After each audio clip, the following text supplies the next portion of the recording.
Stellantis продолжува со реорганизација на своите производствени капацитети. Најновите вести се однесуваат за фабриката Melfi во Јужна Италија, од која сега излегуваат Fiat 500X, Jeep Renegade и Compass.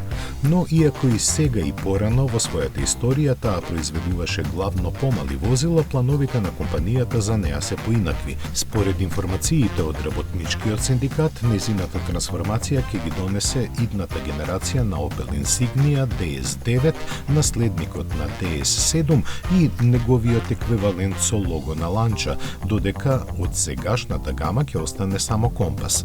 Промената на гамата е планирана да се случи во 2026 година, а за сега не е позната висината на инвестициите кои секако нема да бидат мали. Во оваа фабрика во 2015 година беа произведени 393.000 возила, бројка која лани беше преполовена.